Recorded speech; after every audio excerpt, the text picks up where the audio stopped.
Just tell the helper to bring more wine, Rose said, not even looking at me as she gestured toward the kitchen, where I stood arranging the appetizers I'd spent 3 hours preparing. The dinner party guests, her college friends, laughed like it was the most natural thing in the world, while my son Jordan nodded along, his face flushed with embarrassment that had nothing to do with protecting his mother's dignity. That moment, standing there in my own kitchen wearing my favorite apron, holding a silver tray that had been my wedding gift 32 years ago, I felt something shift inside me like a tectonic plate finding its breaking point. The help. After everything I'd given them, after everything I'd sacrificed, I was the help in my own home. But what Rose didn't know, what neither of them knew, was that I wasn't just some little old lady they could push around. I was the woman who'd been quietly paying their mortgage for the past 18 months, and I had the paperwork to prove it. Let me back up and tell you how we got here, because this story didn't start with that dinner party. It started 2 years ago when Jordan came to me with tears in his eyes, explaining how Rose had lost her marketing job and they were 3 months behind on their house payments. I remember the exact moment he told me. We were sitting in my kitchen, the same kitchen where I'd taught him to make pancakes when he was 7 years old, where I'd helped him with algebra homework when he was 13, where I'd given him advice about asking girls to dances when he was 16. "Mom," he'd said, his voice breaking in a way that took me right back to when he was small and had scraped his knee or lost his favorite toy. "We might lose everything. The kids would have to change schools. Rose has been crying every night, and I just don't know what to do. I've been working overtime. I've been looking for a second job, but it's not enough. We're drowning, and I don't know how to save my family." Now I'd raised Jordan to be responsible, to handle his own affairs, to face his problems head on instead of running to mommy every time life got difficult. His father and I had been very deliberate about that. We wanted to raise a man, not a perpetual child. But when your grown son comes to you desperate, when you see genuine fear in his eyes about losing his home and disrupting his children's lives, what do? You help. That's what mothers do. That's what families do. At least that's what I thought families did. So I refinanced my own house. The house his father and I had bought in 1987, the house where Jordan had taken his first steps and learned to ride his bicycle in the driveway, the house where we'd hosted countless birthday parties and holiday dinners and family gatherings, the house that held 35 years of memories and represented the financial security Robert and I had worked our entire lives to build. I took out a home equity loan against all of that, against my own stability and peace of mind, and I started making their mortgage payments.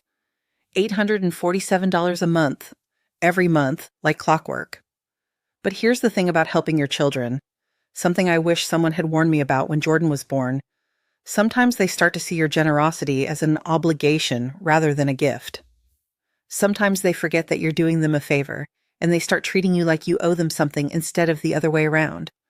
Sometimes your willingness to sacrifice becomes their expectation of sacrifice, and your love becomes a tool they use to get what they want rather than a bond that connects and strengthens you both. That's what happened with Jordan and Rose. Slowly, gradually, over those 18 months, I went from being the mother who saved their house to being the woman who showed up to clean it. And the transition was so subtle, so carefully orchestrated, that I didn't even realize it was happening until it was already complete. It started small, you understand. "Mom, since you're coming over anyway to drop off the mortgage check, could you maybe just straighten up the living room a little? I know you like things neat and tidy, and it would really help us out." Then it was, "Could you throw in a load of laundry while you're here? You know how to get stains out better than anyone, and the kids' clothes are just impossible." Then, "Could you pick up groceries on your way over? I made a list of everything we need, and you're so much better at finding the good deals than I am."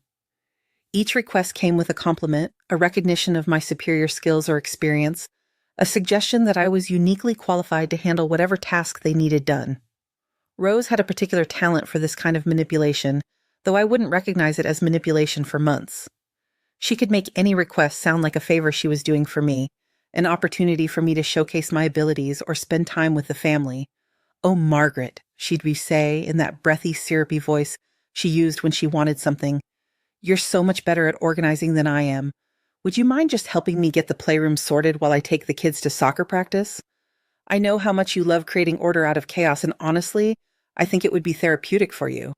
You always seem so relaxed and happy when you're organizing things." Or, "Margaret, you know how Jordan loves your cooking. Could you maybe prep dinner for us today? I've been so swamped with job hunting, and it would mean so much to him to come home to one of your home-cooked meals. You know how stressed he gets when he doesn't eat properly, and your food always makes him feel so much better. Job hunting. That was rich. In the 18 months since she'd lost her marketing position, Rose had been on exactly 4 job interviews that I knew of, and 3 of those were because I'd seen the job listings and practically forced her to apply. I'd sit at their kitchen table with my laptop, scrolling through employment websites, printing out job descriptions that matched her qualifications, highlighting the requirements she met and the application deadlines she needed to meet. Here's a perfect position at Davidson Communications, I'd tell her. It's exactly the kind of marketing work you used to do, and they're looking for someone with your experience. The application deadline is Friday. Oh, Margaret, that's so sweet of you to look, she'd respond, barely glancing at the printout. But I'm really focusing on positions that offer more growth potential right now. I don't want to just take any job. I want to find the right career move, you know? Something that will really advance my professional trajectory. Professional trajectory. Meanwhile, her professional trajectory consisted primarily of networking lunches with her college friends and professional development activities that looked suspiciously like yoga classes and shopping trips. She'd leave the house every morning dressed professionally, carrying a leather portfolio and talking about meetings and connections and opportunities. But somehow these meetings never resulted in actual job interviews, and the opportunities never materialized into actual employment. The rest of her time was spent on what she called household management, which apparently required my constant assistance. There was always something that needed my attention, some task that required my particular skills or expertise. The children's rooms needed organizing, and I was so much better at creating functional storage solutions. The kitchen needed deep cleaning, and I had such a knack for making everything sparkle. The yard needed landscaping, and I had such a green thumb and such good taste in plants. Meanwhile, I was working harder at 68 than I had in decades. I'd retired from my bookkeeping practice 5 years earlier, thinking I'd spend my golden years reading, gardening, maybe traveling a little. Robert and I had planned to visit Ireland and Scotland to see the places his grandparents had come from. We'd planned to take cruises and go to the theater and spend leisurely afternoons at museums and cafes. We'd saved for decades, lived frugally, invested wisely, all so we could enjoy our later years without financial stress or obligation. But Robert died of a heart attack 3 years into our retirement, and suddenly all those plans became memories of things we'd never get to do together. I spent the first year after his death just trying to figure out how to live without him, how to fill the days that had been structured around our shared routines and conversations. I spent the second year slowly rebuilding a life that made sense as a single person, discovering interests and activities that were mine alone rather than ours together. And then Jordan and Rose needed help, and suddenly my carefully reconstructed life was reorganized around their needs and their schedules and their ongoing crisis. Instead of the retirement I'd planned and saved for and earned through 40 years of hard work, I was spending 20 to 30 hours a week at Jordan and Rose's house, cooking, cleaning, organizing, babysitting, and managing their household like I was running a small business. Which, in a way, I was, except I was paying them for the privilege. The worst part wasn't the work, though. The work was just work, and I'd been working my entire adult life. The worst part was watching my relationship with Jordan deteriorate. My son, the boy I'd raised to be kind and respectful, the boy who used to bring me dandelions and tell me I was the prettiest mom in the world, was becoming someone I barely recognized. He developed this habit of talking about me like I wasn't in the room, discussing my schedule and my availability with Rose as if I were a contractor they'd hired, rather than a family member they loved. They'd stand in their kitchen, both of them looking at their phones or flipping through calendars, planning their week and assigning me tasks like I was an employee whose time belonged to them. "Can your mom come over Thursday to get the house ready for the dinner party?" Rose would ask, while I was standing right there folding their laundry, my hands busy with their clothes while they planned my schedule. I told the Petersons we'd host book club next week, and you know how particular Linda Peterson is about cleanliness. And Jordan would respond, "I'll ask her, but I think she's free Thursday," as if my time belonged to them, as if my life was just an extension of their convenience, as if the woman who had given birth to him and raised him and was currently paying his mortgage was just another service provider whose availability needed to be confirmed. "I'm standing right here," I'd say, trying to keep my voice light and reasonable. "You can ask me directly if I'm available Thursday." "Of course, Mom," Jordan would say, flashing me that charming smile that had gotten him out of trouble since he was a toddler. "I just didn't want to interrupt you while you were concentrating on the laundry. But you're free Thursday, right? Rose really needs help getting everything perfect for her book club friends." And what could I say? That I had other plans? That I'd rather spend my Thursday reading or visiting with my own friends or simply enjoying the peace and quiet of my own home. That I resented being treated like hired help while simultaneously being expected to work for free. All of those things would have been true, but saying them would have made me sound petty and selfish, unloving and ungrateful for the privilege of serving my family. So I'd say yes. Of course I'd help with the dinner party. Yes, I'd spend Thursday cleaning their house and cooking their food and arranging their flowers so Rose could impress her book club friends. Yes, I'd make sure everything was perfect for people who would never think to thank me or acknowledge my contribution or even see me as a real person deserving of basic courtesy. This went on for months, this gradual erosion of my dignity, this slow transformation from beloved mother and grandmother to unpaid household staff. And I let it happen because I loved them, because I wanted to help, because I thought it was temporary and things would go back to normal once they got back on their feet financially. I kept telling myself that Rose would find a job soon, that Jordan would get a raise or a promotion, that their financial situation would improve and they wouldn't need my help anymore. I kept believing that once the crisis was over, they'd remember how to treat me with respect and appreciation. But the crisis never ended. Or rather, the crisis became their normal, and my servitude became my normal, and neither of them seemed to have any interest in changing a situation that worked so well for them. Why would they want to go back to cleaning their own house when they had me to do it? Why would they want to cook their own meals when they had me to prep everything? Why would they want to manage their own schedules and responsibilities when they had me to handle all the details? I started to feel like I was disappearing, like the person I'd been before this all started was fading away and being replaced by someone whose only identity was defined by what she could do for other people. I'd wake up in the morning and instead of thinking about what I wanted to do with my day, I'd automatically start planning what needed to be done at Jordan and Rose's house. Instead of reading the books I'd bought or calling the friends I'd been meaning to catch up with or working in my own garden, I'd spend my time shopping for their groceries and organizing their closets and researching solutions to their various household problems. My own life became secondary to their convenience. My own needs became irrelevant compared to their expectations. And somehow, without ever making a conscious decision to do so, I'd allowed myself to become exactly what Rose would eventually call me, the help. But then came the dinner party, and everything changed. Rose had been planning this dinner party for weeks, treating it like it was some kind of diplomatic summit that required months of strategic preparation. She'd invited 6 of her college friends, women in their 30s who worked in marketing and communications, women with perfectly styled hair and designer handbags who looked at my son's life like it was something they were evaluating for purchase. These were the women Rose considered her professional network, her pathway back into the corporate world she'd left 18 months earlier. The purpose of the party, as Rose explained to me in exhaustive detail, was to reconnect with key contacts and explore potential opportunities and rebuild professional relationships that had gone dormant during her career transition period. She'd spent hours researching these women's current positions, their company's recent projects, their professional achievements, and personal interests.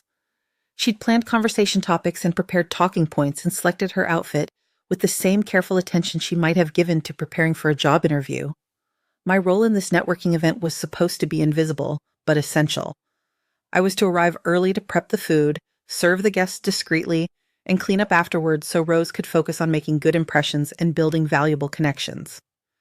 Just think of yourself as catering, Rose had said when she'd outlined my duties 2 weeks earlier. Professional but not intrusive. You know how to fade into the background while making sure everyone's needs are met. Fade into the background, in my own son's house. While serving food I'd bought with my own money to guests who were eating off dishes I'd given Jordan and Rose as a housewarming gift, sitting around a dining room table I'd helped them select, in chairs I'd helped them arrange. But I did it. I arrived at 3 o'clock that afternoon with bags of groceries and spent 4 hours preparing an elaborate meal that would have cost them several $100s if they'd actually hired a caterer. Salmon with herb butter that required precise timing and constant attention. Roasted vegetables that needed to be cut uniformly and seasoned perfectly. A mixed green salad with candied walnuts that I'd made from scratch, toasting the nuts myself, and preparing a vinaigrette with ingredients I'd carefully selected from 3 different grocery stores to get exactly the right balance of flavors. And the dessert, individual chocolate tarts that required more skill and patience than I'd used in years. I'd taken a professional baking class 30 years earlier, back when I was first married and thought I might enjoy cooking as a creative outlet. I'd learned to make pastry dough and custard fillings and delicate chocolate ganaches, skills I'd rarely used since then because Robert preferred simple desserts and Jordan had always been more interested in ice cream and cookies than fancy pastries. But for Rose's dinner party, I spent 2 hours making perfect individual tart shells, timing the baking precisely so they'd be crisp but not overdone, cooling them completely before filling them with silky chocolate custard and topping them with glazed strawberries arranged in precise patterns. Each tart was a small work of art, the kind of dessert you'd expect from an expensive restaurant, not from someone's unpaid mother-in-law working alone in a suburban kitchen. I set the dining room table with their wedding china I'd helped them register for, china I'd given them as a wedding gift because Rose had admired the pattern and I'd wanted to start their marriage with something beautiful and meaningful. I arranged flowers I'd cut from my own garden, flowers I'd been growing and tending for years, flowers that represented hours of my own labor and care. I polished their silver, pressed their napkins, arranged their serving pieces, and created an elegant tablescape that would photograph beautifully and impress their guests. The guests arrived at 7, and for the first hour, everything went according to Rose's carefully orchestrated plan. I moved quietly between the kitchen and dining room, keeping wine glasses filled and clearing plates between courses, invisible and efficient like she'd requested. The conversation flowed around topics I knew nothing about, social media campaigns and brand strategies, and client management techniques that sounded more like psychology than marketing. I listened as they discussed projects and personalities, successes and failures, career moves and salary negotiations. These women were accomplished and articulate, clearly successful in their chosen field, and I found myself genuinely interested in their work despite my growing resentment of my role in their evening. They talked about creative campaigns they'd developed, difficult clients they'd managed, challenging problems they'd solved through innovative thinking and strategic planning. For a moment, listening to their intelligent conversation and watching their animated interactions, I remembered what it had felt like to be part of a professional community, to have colleagues who respected my opinions and valued my contributions. I remembered the satisfaction of solving complex problems, of building relationships with clients, of being recognized for my expertise and experience. I remembered feeling competent and valuable, like someone whose time and skills were worth something. But then Linda Peterson, a sharp-faced blonde with the kind of aggressive friendliness that immediately puts you on guard, started asking Rose about her household management, and I felt my stomach tighten with warning. "This is all so beautifully organized," Linda said, gesturing around the immaculate dining room with its perfectly arranged flowers and precisely placed silverware. "Do you have a house manager or someone who helps with entertaining? Because honestly, I'm drowning trying to manage everything myself, and this level of coordination is exactly what I need for my client dinners." Rose laughed, and there was something in that laugh that made every nerve in my body stand at attention. It was the laugh she used when she was about to say something she knew was inappropriate but couldn't resist saying anyway. It was the laugh that preceded her most cutting remarks, her most dismissive observations, her cruelest assessments of other people's shortcomings. "Oh, we have someone who comes in regularly to help with things, Fo," she said casually, as if we were discussing lawn care or pest control rather than the woman who'd been supporting their family for 18 months. "She's been a lifesaver, honestly. I don't know what we'd do without her." "That's wonderful," Linda continued, leaning forward with interest. "Is she expensive? Because I've been looking for someone reliable, and good help is so hard to find these days. What kind of services does she provide? Just cleaning, or does she do cooking and organizing too?" And I knew, standing there in the kitchen doorway with a wine bottle in my hand, that Rose was about to cross a line she couldn't uncross. I knew from the gleam in her eyes and the tone of her voice that she was about to say something that would change everything between us forever. I wanted to move, to interrupt, to prevent what was coming, but I was frozen in place like someone watching a car accident unfold in slow motion. "She does everything," Rose said, warming to her topic. "Cleaning, cooking, organizing, babysitting, whatever we need. She's very accommodating, very eager to please. You know how some people are just naturally service-oriented?" The women nodded and made interested noises, clearly impressed by Rose's ability to find such comprehensive household help. They asked more questions about scheduling and reliability, about rates and references, about how to find similar assistance for their own homes.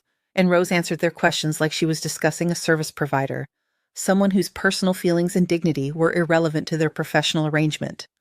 "The key is finding someone who understands their role, thanks," Rose explained, gesturing with her wine glass in a way that made the liquid slosh dangerously close to the rim. "Someone who doesn't try to be part of the family or get involved in your personal business. Someone who just focuses on doing their job well and staying out of the way. Someone who understands their role, someone who stays out of the way." As if the woman who'd raised the man she'd married, who'd welcomed her into the family with open arms, who'd been paying their mortgage and managing their household for months, was nothing more than a convenient service provider who needed to remember her place. And that's when Linda Peterson asked for more wine, and Rose looked directly at me, standing there in my apron holding a wine bottle, and said with perfect casual cruelty, "Just tell the help to bring more wine." The room went quiet for a moment, not because anyone was particularly shocked by Rose's rudeness, but because they were processing this new information about my role in their evening. I watched their faces as understanding dawned.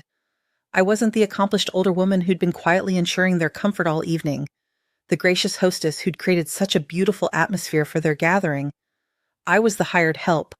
I was someone they didn't need to acknowledge or thank or even see as fully human. Linda Peterson looked at me with new eyes, assessing rather than appreciating, calculating rather than grateful.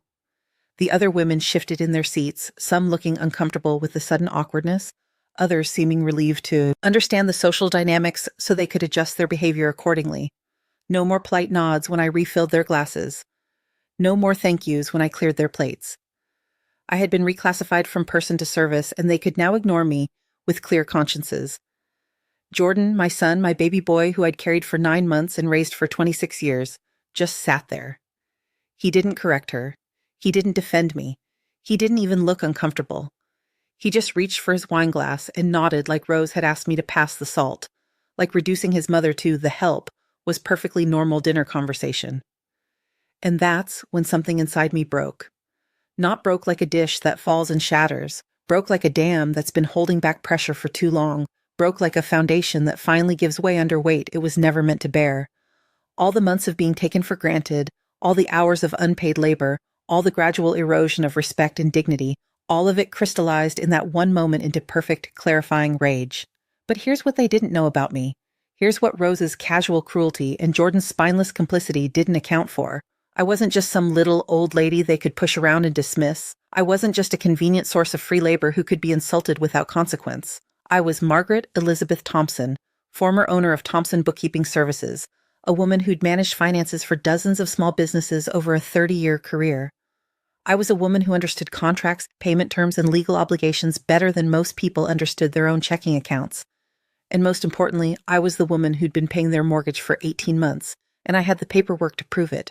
You see, when I'd agreed to help Jordan and Rose with their house payments, I hadn't just handed over $847 every month like some kind of allowance or gift. I'd done what any experienced businesswoman would do. I'd protected my investment. I'd consulted with my lawyer, Christian Joe, who'd been handling my legal affairs since Robert died, and we'd drawn up a formal loan agreement that made me a lien holder on their property. David had suggested this arrangement not because he thought my son would try to cheat me, but because he'd seen too many families destroyed by informal financial agreements that went wrong. Margaret, he told me in his precise, careful way, "I know Jordan is your son and you trust him completely, but business is business. Even with family, especially with family, you need to protect yourself legally. Money has a way of complicating relationships, even the strongest relationships, and you need to make sure your interests are protected." So we'd drawn up a proper loan agreement with terms and conditions and interest rates and repayment schedules. Every payment I'd made was documented, every transaction was recorded, and every dollar was backed up by legal paperwork that gave me significant rights regarding their house. Jordan and Rose had signed the agreement without reading it carefully, too desperate and grateful for my help to pay attention to the legal implications of what they were agreeing to. By the time of that dinner party, I owned approximately 47% of Jordan and Rose's house, and according to the loan agreement they'd signed, I could call in that debt at any time with 90 days' notice. If they couldn't repay the full amount within that time frame, I had the legal right to force the sale of the property to recover my investment. Standing there in their kitchen, being dismissed as the help in front of strangers who would now forever see me as nothing more than hired help, I made a decision that would change all of our lives forever. I was done being taken advantage of. I was done being treated like unpaid staff. I was done enabling their disrespect with my continued generosity, but I didn't storm out dramatically or cause a scene that night. That would have been emotionally satisfying in the moment, but ultimately counterproductive to my long-term goals. Instead, I finished serving their dinner party with perfect professionalism, cleared the table with quiet efficiency, loaded the dishwasher like the good help I'd been deemed to be, and said polite goodnights to the guests who barely acknowledged my presence. I kissed my grandchildren, who were already asleep upstairs in beds. Beds I'd helped choose and rooms I'd helped organize, and told Jordan and Rose I'd see them soon. What I didn't tell them was how soon, or in what capacity, or with what legal documentation in hand. The next morning, I called Christian Joe and asked him to prepare the 90-day notice that would demand immediate repayment of the loan I'd made to Jordan and Rose. We spent an hour going over the numbers, calculating the total amount they owed, including the original 3 months of back payments I'd covered, the 18 months of subsequent payments, and the interest rate specified in our agreement. The final figure was $22,347. "Are you sure about this, Margaret?" David asked, his voice carrying the careful neutrality he used when he thought a client might be making an emotional decision rather than a practical one. "Once we serve this notice, there's no going back. They'll have 90 days to either pay the full amount or potentially face foreclosure proceedings. This will fundamentally change your relationship with your son and his family." I thought about Rose's casual cruelty, about Jordan's spineless silence, about all the hours I'd spent cleaning their house and watching their children and managing their lives while they treated me like hired help. I thought about the retirement I'd planned and saved for, the peace and dignity I'd earned through 40 years of hard work, the respect I deserved as a mother and grandmother and human being. "I'm sure," I told him. "Draw up the papers." But I didn't stop there. Over the next few days, while Jordan and Rose went about their lives assuming everything was normal, assuming their insult had been forgotten or forgiven or simply absorbed without consequence, I made some other calls. I called the lawn service I'd been paying for and canceled their contract, effective immediately. I called the housekeeping service Rose had insisted they needed, despite having me doing most of the cleaning, and canceled that contract too. I called the grocery delivery service that had been bringing organic produce and specialty items to their door every week, charged to my credit card. I called the dry cleaning pickup service that had been collecting Jordan's work clothes and Rose's delicate fabrics. I called the children's tutoring service that had been providing extra help with math and reading, the music lessons that had been developing their artistic talents, the sports league fees that had been keeping them active and social, every single service that had been making their lives easier and more comfortable, every convenience that had been allowing them to maintain a lifestyle they couldn't actually afford, every luxury that had been financed by my generosity. I canceled all of it. I also made some new calls. I called 3 different real estate agents and asked for market evaluations on Jordan and Rose's house. I wanted to know exactly what it was worth, how much equity they actually had versus how much they owed, what their options would be if they couldn't repay my loan. The numbers were interesting and, from my perspective, quite favorable. Their house was worth approximately $280,000, according to current market conditions. They still owed about $190,000 on their original mortgage, which meant they had about $90,000 in equity, less than half of which was actually theirs, since I now owned nearly 50% of the property. If they couldn't repay my loan and the house went to foreclosure, I would be entitled to recover my $22,000 plus legal fees and interest, leaving them with whatever remained after the mortgage, and my lien were satisfied. Depending on selling costs and market conditions, they might walk away with $20,000 or $30,000, enough for a down payment on a much smaller place, but not enough to maintain their current lifestyle. I called my financial advisor and had him run some calculations on investment properties in their neighborhood. If I ended up owning Jordan and Rose's house, either through foreclosure or through them being unable to repay the loan, what would be my best option? Rent it back to them at market rates? Sell it and split the proceeds according to our ownership percentages? Keep it as a rental property and find new tenants? All very practical questions, all very business-like considerations, all completely legal and appropriate given the financial relationship I'd established with my son and daughter-in-law. On Friday afternoon, exactly 1 week after the dinner party, Christian Joe's legal assistant drove to Jordan and Rose's house and served them with the 90-day notice. I wasn't there when it happened, but I'd prepared myself for the inevitable phone call that would follow. I was sitting in my own living room, in my own house, drinking tea from my own china and reading a book I'd chosen for my own enjoyment, when the phone rang. Jordan called within an hour, his voice high and panicked, in a way I hadn't heard since he was 12 years old and had broken the neighbor's window with a baseball. There was something almost funny about hearing that same tone of desperate fear in the voice of a grown man, something that reminded me of how young and unprepared he still was for the real consequences of adult decisions. "Mom, what is this?" he demanded, his words tumbling over each other in his rush to get them out. "Some lawyer just showed up at our door with papers saying you want us to pay you $22,000 in 90 days, or you'll foreclose on our house. This has to be a mistake. This can't be real." "It's not a mistake, Jordan," I said calmly. setting down my teacup and marking my place in my book. It's a legal document demanding repayment of the loan I made to you 18 months ago. The loan you and Rose both signed paperwork for. The loan that's been keeping you in your house all this time.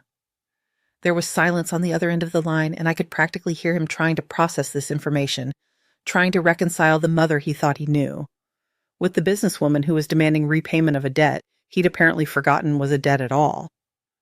"But Mom," he said finally, his voice smaller now, more confused than angry, we knew you were helping with the mortgage, but we thought you were just helping."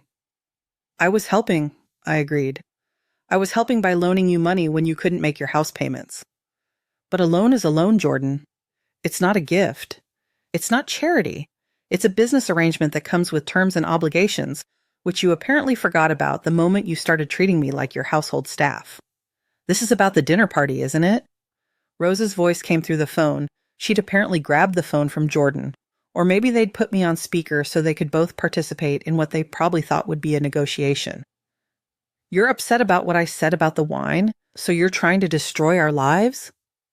Her tone was accusatory, incredulous, as if my reaction to being publicly humiliated was somehow more unreasonable than her behavior that had caused that reaction.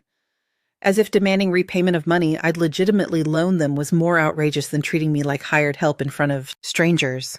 "What you said about the wine," I repeated slowly, letting each word carry the weight of my accumulated anger and disappointment, "was that I was the help, in front of your guests, in my own son's house, after I spent 4 hours cooking dinner for people who didn't even acknowledge my existence once they understood my role in your household." "It was just a figure of speech," Rose protested, but her voice lacked conviction now. She was beginning to understand that this wasn't going to be resolved with a casual apology or an explanation about her word choice. "I didn't mean anything by it. You know I appreciate everything you do for us." "Figure of speech or not," I said, "it clarified something important for me. It clarified that you see my contributions to your household as services you're entitled to rather than favors I choose to provide. It clarified that you think of me as an employee rather than as the family. So I've decided to start treating our relationship as the business arrangement it apparently always was." "You can't do this," Rose said, and now her voice was getting that edge it got when she wasn't getting her way, that sharp tone she used when reason and manipulation weren't working and she needed to try intimidation. "You can't just demand $22,000 out of nowhere. We don't have that kind of money. You know we don't have that kind of money." "Then you have 90 days to figure out how to get it," I said, surprised by how calm and reasonable I sounded, when inside I was feeling anything but calm. "You can refinance the house, although that might be difficult given your current income situation and credit history. You can take out a personal loan, although again, your employment status might make that challenging. You can sell the house and pay me back from the proceeds, or you can find some other creative solution. But one way or another, I want my money back." "Mom," Jordan's voice again, pleading now in a way that might have worked on me 6 months earlier, before I'd been gradually transformed from beloved mother to unpaid servant. "Please, can't we work something out? Can't we just go back to the way things were?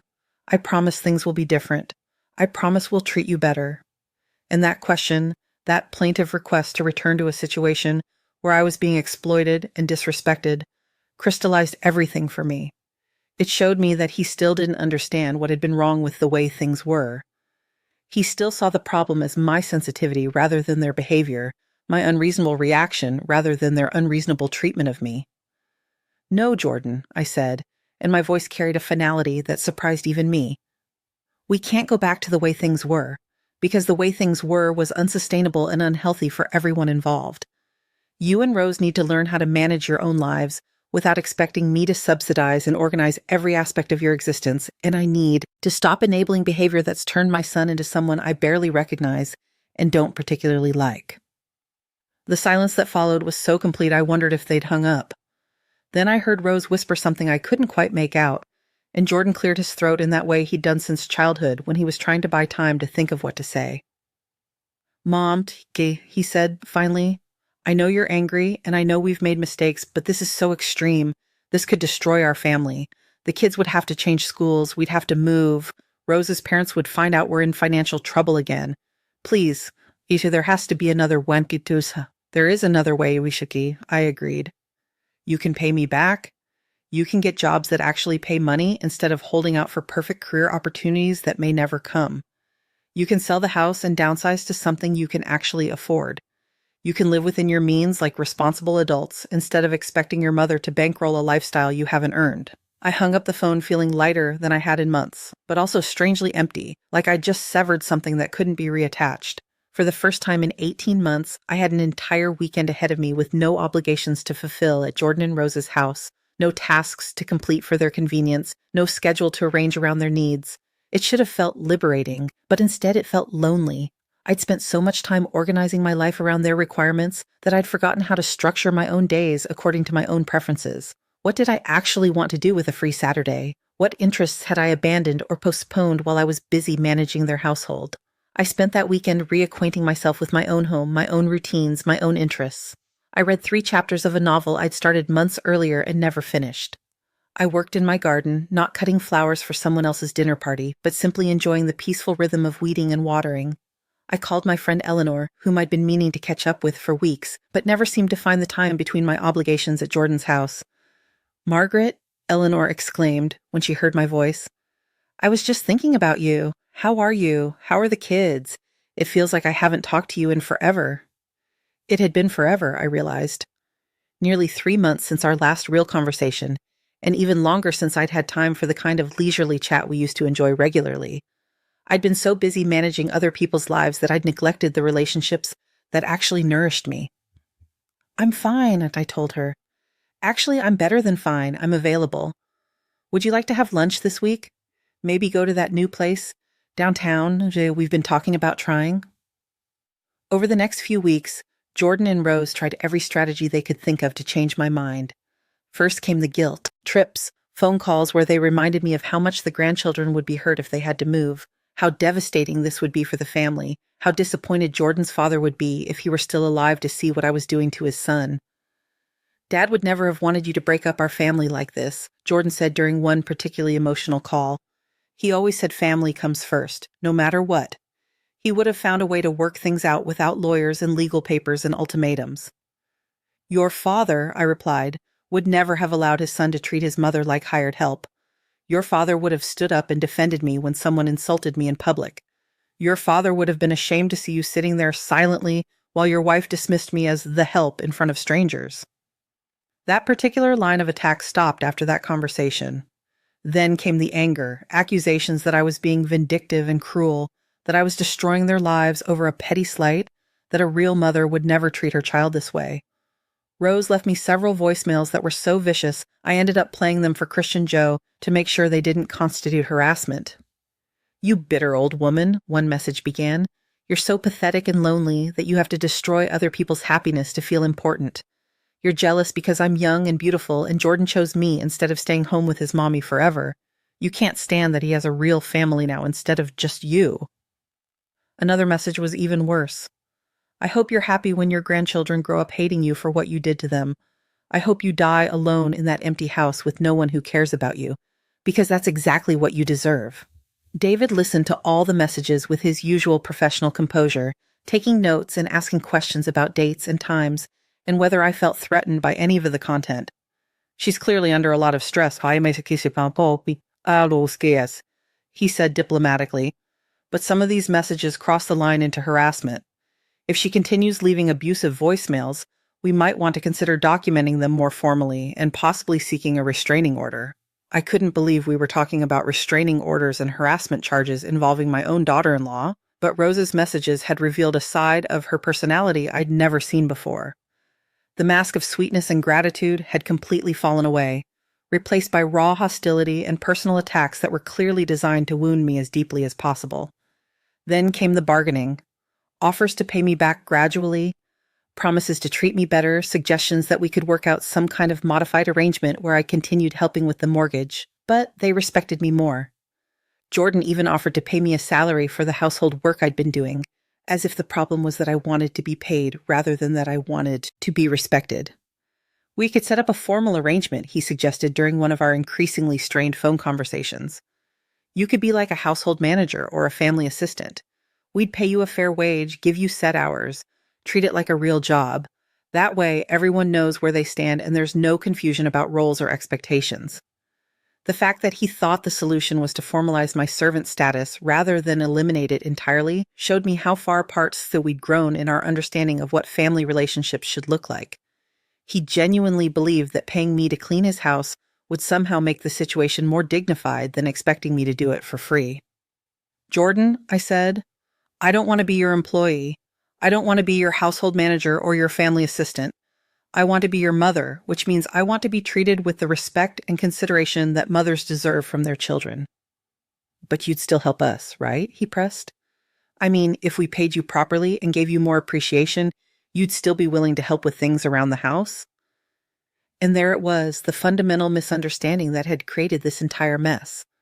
He still saw my labor as the important part of our relationship, still thought the problem was the terms and conditions under which I provided services rather than the fact that I'd been reduced to a service provider at all. But through all of this, I noticed something interesting and telling. Not once did either of them apologize for how they'd treated me. Not once did they acknowledge that calling me the help had been hurtful and inappropriate. Not once did they take responsibility for the months of taking my generosity for granted and gradually turning me into their unpaid household manager. Instead, every conversation focused on how my actions were hurting them, how my decision was unfair to them, how I was being unreasonable and vindictive and cruel to them. It was all about their feelings, their situation, their problems. Just like it had been for the past 18 months, they talked about their stress and their fear and their financial difficulties, but never about my stress, my hurt feelings, my financial sacrifices. They talked about how hard it would be for them to find new housing, but never about how hard it had been for me to give up my retirement to manage their household. They talked about how embarrassing it would be if their friends found out about their financial problems, but never about how embarrassing it had been for me to be dismissed as the help in front of strangers. Even in crisis, even when facing the loss of their home, they remained fundamentally self-centered in their approach to relationships. Everything was still about what other people could do for them, what sacrifices other people should make for their comfort, what responsibilities other people should shoulder for their benefit. About 6 weeks into the 90-day period, they tried a different and particularly despicable approach. Rose arranged to have the grandchildren call me, clearly coached to say things like, "Grandma, why are you trying to make us move?" And, "Grandma, Mommy says you don't love us anymore because you want to take our house away." Little Emma, who was only 6 years old, called me crying. "Grandma," she sobbed into the phone, "Mommy says we might have to live in an apartment instead of our house, and I won't have my own room anymore, and it's because you're mad at us."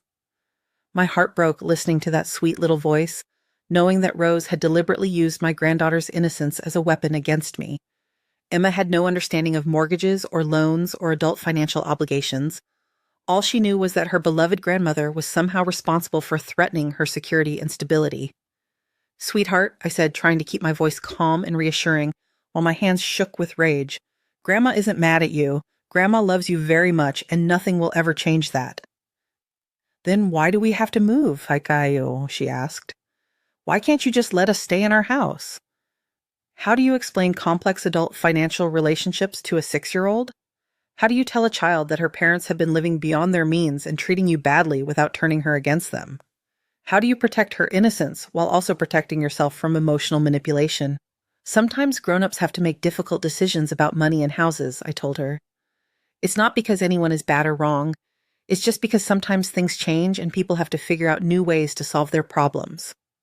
"But I don't want things to change," Emma said, and her voice was so small and sad that I almost called Jordan right then to tell him I'd changed my mind, that I'd go back to being their unpaid household manager if it meant protecting my granddaughter from this upheaval.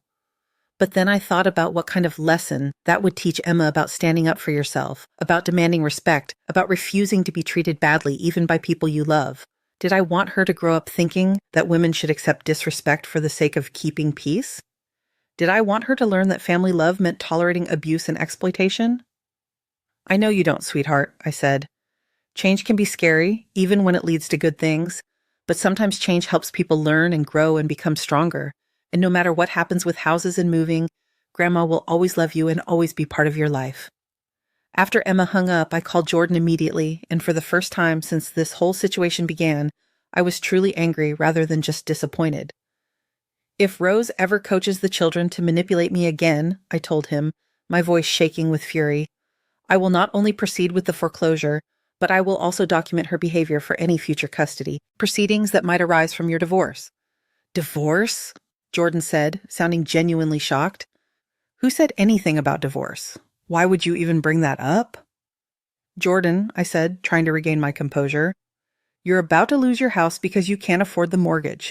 You haven't been able to afford it for 2 years. Rose hasn't held a steady job in 18 months and shows no signs of wanting to find one.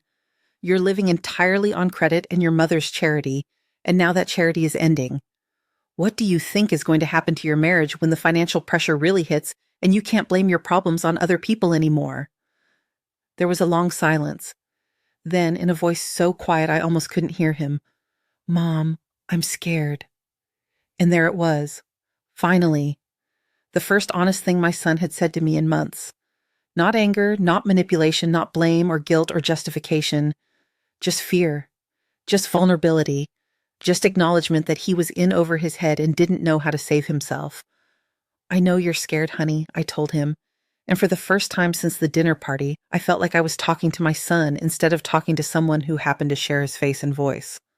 But being scared doesn't give you the right to treat people badly. Being scared doesn't mean you get to use your mother as unpaid help and then dismiss her in front of strangers. Being scared means you need to make some adult decisions about how you're going to solve your problems.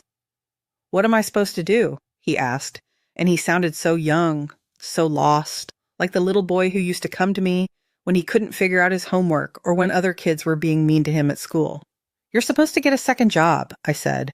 You're supposed to insist that Rose get any job, not just the perfect marketing position she's been holding out for. You're supposed to create a realistic budget and stick to it. You're supposed to sell the house if you can't afford it and find somewhere you can afford. You're supposed to act like a grown man with a family to support instead of like a child waiting for his mother to fix everything. But what if we can't do all that in time? Betty asked. Then you'll face the consequences, Viad, I said.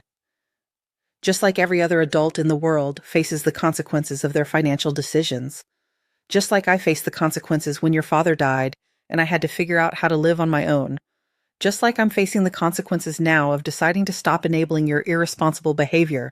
With 3 weeks left until the 90-day deadline, Jordan and Rose finally got serious about finding solutions. Rose took a part-time retail job at a clothing store in the mall, not the marketing career she'd been holding out for, but actual employment with actual paychecks.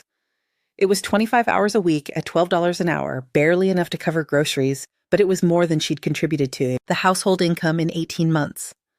Jordan started driving for a rideshare company in the evenings and weekends, picking up passengers after his regular job and on Saturday mornings when he'd previously been sleeping in or playing golf. The extra income wasn't substantial, maybe $200 a week after expenses, but it represented the first time in years that he'd actually worked harder instead of just complaining about their financial situation. They put the house on the market, finally accepting the reality that they couldn't afford their current lifestyle and needed to downsize to something more manageable. Their real estate agent was optimistic about their chances, given the neighborhood and the current market conditions, but warned them that selling a house quickly often meant accepting less than the asking price. But it was too little, too late. Even if they'd been able to sell the house quickly, which they couldn't in their neighborhood's sluggish market, and even if they'd gotten their full asking price, which they wouldn't have given the pressure to sell fast, the proceeds wouldn't have been enough to pay me back and cover their selling costs and leave them with enough for a down payment on a new place. They were going to lose the house. They were going to have to pay me back. And they were going to have to figure out how to live within their actual means for the first time in years.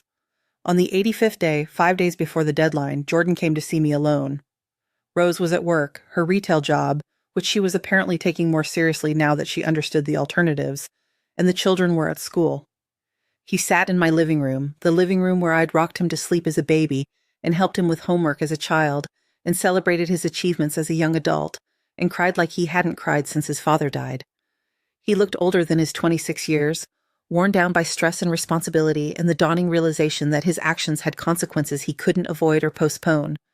His hair was disheveled, his clothes wrinkled, his face pale and drawn from too many sleepless nights spent worrying about problems he'd created but didn't know how to solve. "I don't know how to fix this, Mom," he said, wiping his eyes with the back of his hand like he'd done as a child when he'd scraped his knee or broken a toy. "I don't know how to make it right. I've made such a mess of everything, and I don't know how to be the man you and Dad raised me to be. And that, finally, was what I'd been waiting to hear. Not excuses or justifications or blame or manipulation, just honesty, just accountability, just my son recognizing that he'd lost his way and needed to find it again. Jordan, I said, settling into the chair across from him, do you understand why I'm doing this? Do you really understand what led us to this point? He nodded slowly, thoughtfully. Because we treated you badly. Because we took advantage of your generosity and then disrespected you when you needed our respect most. Because Rose called you the help and I didn't defend you, and that was inexcusable. Yes, I said, surprised by the relief I felt at finally hearing him acknowledge the truth.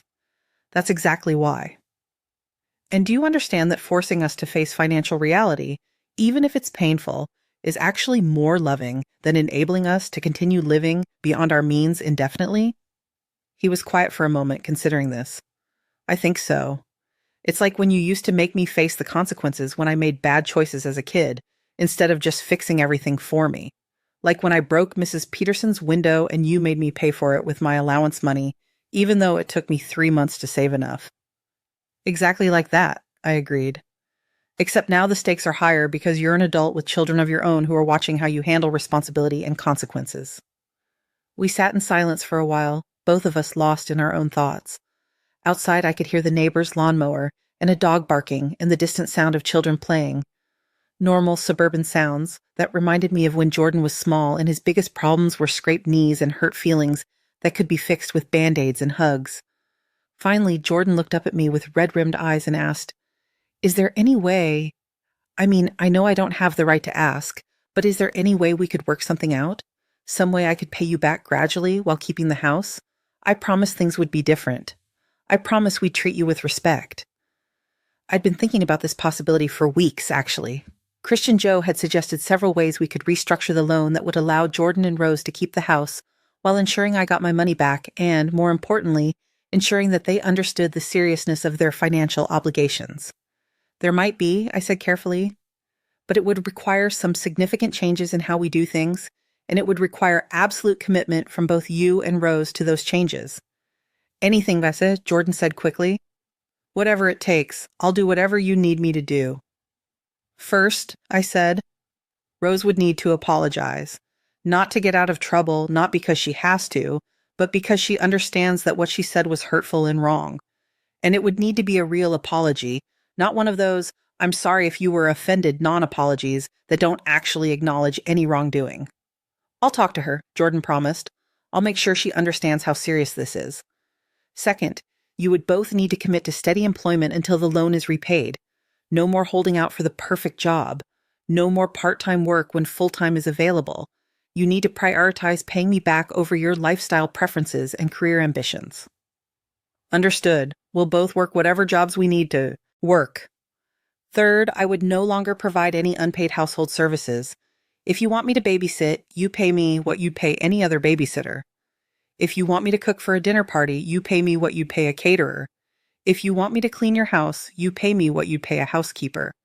Our financial relationship would be completely transparent and fair. Jordan nodded eagerly. That makes sense. That's how it should have been all along.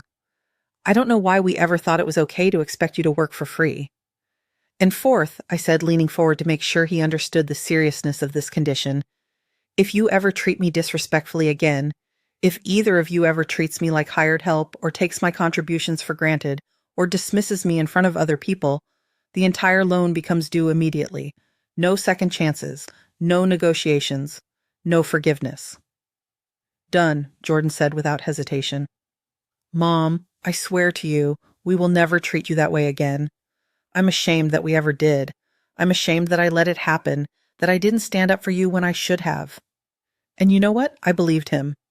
Not because I thought people couldn't change, but because I thought losing everything they'd taken for granted might finally teach them the value of what they'd had. 2 days later, Rose came to see me. She'd asked Jordan to arrange the meeting, and she came alone, without coaching or prompting from anyone. She looked different than she had at the dinner party, less polished, more tired, like someone who'd been forced to confront some uncomfortable truths about herself. She sat in the same chair where Jordan had cried 2 days earlier, and she looked me directly in the eye with an expression I'd never seen from her before. It was humble, genuinely remorseful, without the calculating quality that usually colored our interactions. "Margaret," she said, "I owe you an apology. A real one, not the kind where I try to minimize what I did or make excuses for it. What I said at the dinner party was cruel and wrong and inexcusable. You are not the help. You are Jordan's mother and my children's grandmother, and you have been incredibly generous to our family for months. I took that generosity for granted, and I treated you disrespectfully, and I am truly sorry." She paused, took a deep breath, and continued. "I think somewhere along the way, I started seeing all the things you did for us as things we deserved, rather than gifts you were choosing to give us. I think I forgot that you were doing us enormous favors, and I started thinking of you as someone who owed us those favors. That was wrong, and it was unfair, and it hurt you, and I'm ashamed of myself for it." It was, I have to admit, a much better apology than I'd expected from Rose. It showed real understanding of what she'd done wrong and genuine remorse for having done it. It didn't try to excuse her behavior or minimize its impact. It just acknowledged the harm she'd caused and took responsibility for it. "Thank you," I said. "I accept your apology, but I need you to understand that this isn't just about one comment at one dinner party. This is about months of gradually treating me like household staff while I was supporting your family financially." "I know," she said, and her voice was quiet, subdued. "I know it was more than just that night. I know I made you feel unappreciated and taken for granted, and I know that was wrong. I don't know why I did it. I think maybe I was embarrassed that we needed so much help, and it was easier to pretend you were an employee than to acknowledge that you were saving us from losing everything. Does this mean, Jordan said you might be willing to work something out about the house?" "It means I'm willing to consider it," I said. "But there would be conditions, and they would be non-negotiable." "Whatever they are," Rose said, "I agree to them. I know I don't deserve another chance, but if you're willing to give us one, I promise things will be different." And so we restructured the loan. Instead of demanding the full $22,000 in 90 days, I agreed to accept payments of $500 per month for the next 4 years. The interest rate would be higher than their original mortgage, but lower than they'd pay for a personal loan or credit cards. They would keep the house, but I would retain my ownership stake until the loan was fully repaid. More importantly, our relationship would be completely different going forward. When I babysat the grandchildren, Jordan and Rose paid me $15 per hour, the same rate they'd pay any qualified babysitter. When I cooked for their dinner parties, they paid me what they'd pay a caterer. When I helped with household tasks, it was because I chose to help, not because it was expected of me. The transformation was remarkable. Once our financial relationship was transparent and fair, once my time and effort were properly valued and compensated, I actually enjoyed helping them again. Babysitting the grandchildren became a pleasure rather than an obligation. Emma and I would bake cookies together, and when I left, Jordan would hand me my babysitting fee along with genuine thanks for my time and attention. Cooking for their friends became a creative outlet rather than unpaid labor. When Rose asked me to cater a small birthday party for Emma, she presented me with a written request detailing the menu, the number of guests, and the agreed-upon payment. We discussed options and preferences like professional colleagues, and when the event was over, she paid me promptly and recommended my services to other parents who complimented the food. Helping organize their home became a choice I made because I loved them, not a duty I fulfilled because they expected it. When Rose mentioned that she was overwhelmed by the children's closets and didn't know how to create better storage systems, I offered to help for my usual consulting rate. We spent an afternoon together, organizing and chatting, and at the end of it, she paid me for my time and thanked me for my expertise. The most remarkable thing was how much more respected and appreciated I felt when my contributions were acknowledged with both gratitude and compensation. It wasn't about the money, really. $15 an hour for babysitting wasn't going to change my life financially. It was about recognition. It was about acknowledgement that my time had value, that my skills were worth something, that I was a person whose efforts deserved proper appreciation. 6 months after the dinner party that changed everything, Jordan and Rose hosted another dinner party. This time, they hired a catering company for the food and a cleaning service for the setup, paying for professional services like the responsible adults they'd become. They sent me an invitation, not a work schedule, asking me to attend as a guest, as Jordan's mother and the children's grandmother. I wore a dress I'd bought for myself, a deep blue silk that made me feel elegant and confident, instead of an apron that marked me as someone else's helper. I arrived at the designated time carrying flowers from my garden, a gift, not a contribution to the decor I was expected to arrange. The guests were different too. Instead of Rose's college friends who'd looked at me like I was invisible, these were couples from the neighborhood, parents from the children's school, people who knew me as Margaret Thompson, not as the help. They greeted me warmly, asked about my garden and my travels, included me in their conversations like the intelligent, accomplished woman I was. When one of the guests complimented the meal, Rose smiled and said, "Thank you, but we can't take credit for it. We hired excellent caterers because we wanted to focus on enjoying time with our friends instead of worrying about the logistics. We learned that it's worth paying for professional services when you want something done right." And when that same guest mentioned how beautifully organized everything was, Jordan said, "My mother taught us the importance of creating a welcoming environment. She's always been the most gracious hostess I know, and we learned from watching her. We're lucky to have her guidance and wisdom in our lives. Not the help brought more wine. Not someone who comes in regularly. My mother, the most gracious hostess I know." That night, as I was leaving, Rose hugged me and whispered, "Thank you for not giving up on us. Thank you for loving us enough to teach us how to do better. Thank you for showing us what respect looks like." And Jordan, my son, the man I'd raised to be kind and respectful and responsible, walked me to my car and said, "Mom, I know I lost my way for a while there.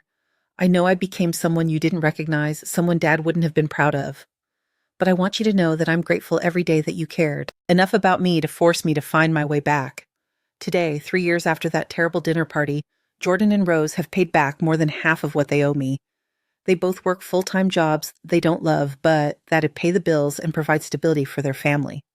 Rose found a marketing position with a small firm that appreciates her skills, and while it doesn't pay as much as she'd hoped, it's steady work with benefits and opportunities for advancement. Jordan kept his rideshare driving as a weekend side job even after the immediate crisis passed, using the extra income to build an emergency fund and pay down their remaining debts. They live within their means, save money for emergencies, and treat me with the respect and appreciation I deserve. Their marriage is stronger than it's been in years because they've learned how to solve problems together instead of expecting someone else to solve them. They've learned to communicate about money and responsibilities and expectations instead of assuming that someone will always be there to rescue them from the consequences of their choices. And me? I'm living the retirement I'd always planned to live before I got sidetracked into being their unpaid household manager. I travel when I want to travel. I've been to Ireland and Scotland, finally taking the trip Robert and I had planned together. I read books that interest me. I garden because I enjoy it, not because someone else's yard needs tending. I volunteer at organizations that appreciate my skills and treat my time as valuable. Most importantly, I've learned something crucial about love and boundaries, something I wish I'd understood years earlier. Real love doesn't enable destructive behavior. Real love doesn't sacrifice dignity for the sake of keeping peace. Real love sometimes means allowing people you care about to face the consequences of their choices, even when those consequences are painful, because that's the only way they'll learn to make better choices. When your family starts treating you like hired help, it's not because they don't love you. It's because they've forgotten how to respect you. And respect, unlike love, has to be earned fresh every day through actions and words and choices. You can't demand respect, but you can command it by refusing to accept anything less. Sometimes the most loving thing you can do for someone is to stop doing everything for them. Sometimes the kindest choice is to let them struggle until they figure out how to stand on their own. And sometimes the best gift you can give your children is the opportunity to discover that they're stronger and more capable than they ever believed they could be. The help, indeed. As it turned out, the only person I really needed to help was myself. And once I did that, once I stopped enabling their disrespect and started demanding the treatment I deserved, everything else fell into place. My grandchildren respect me now because they see their parents treating me with respect. They understand that Grandma is someone whose time and energy are valuable, someone whose wisdom and experience deserve appreciation. Emma, now 9 years old, often asks if she can pay me for helping her with homework or teaching her to bake, because she's learned that people's efforts should be acknowledged and appreciated. The lesson I want everyone to take from this story is simple. You teach people how to treat you by what you're willing to accept. If you accept being treated like hired help, that's how people will treat you. If you accept having your contributions taken for granted, that's what will happen. But if you demand respect, if you set clear boundaries, if you refuse to enable behavior that diminishes your dignity, people will adjust their behavior accordingly. It's never too late to change the dynamics of a relationship, even a family relationship, even a relationship that's been unhealthy for years. It requires courage and it requires consequences, and it sometimes requires being willing to lose something you value in order to gain something you need. But the alternative, continuing to accept disrespect for the sake of keeping peace, isn't really an alternative at all. It's just a slow surrender of everything that makes you who you are. I'm proud that I found the strength to stand up for my Cieno. I'm proud that I loved my son enough to force him to grow up. I'm proud that I showed my grandchildren what it looks like when someone refuses to be diminished by the other people's thoughtlessness. And I'm proud that in the end, our family became stronger and more respectful because I was willing to risk everything to demand the treatment I deserved. The help? I was never the help. I was always the mother, the grandmother, the woman who deserved better. It just took me a while to remember that, and it took them a while to learn it. But once we all understood our proper roles, once respect was restored and boundaries were established, we discovered that love without respect is just obligation, but love with respect is the foundation of every healthy relationship. That's the lesson I want to leave you with. Don't let anyone reduce you to a service provider, not even people you love, not even family. You are worth more than what you can do for other people. You deserve appreciation, gratitude, and respect. And if you're not getting those things, it's not because you're asking for too much, it's because you're accepting too little.